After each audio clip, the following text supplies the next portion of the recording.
Hanggang ngayon, makilig ka na lang muna. Pag ang lalaki na yan ay hindi willing maghintay sa'yo, hindi siya worth it na lalaki.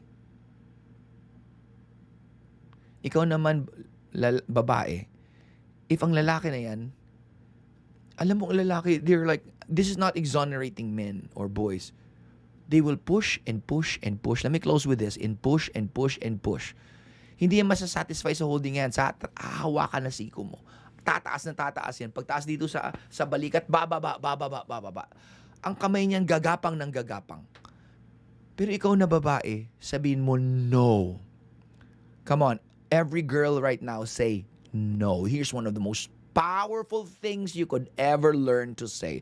Will save your life, will save your parents from a lot of headaches, will save you from unnecessary trouble. Learn to say no.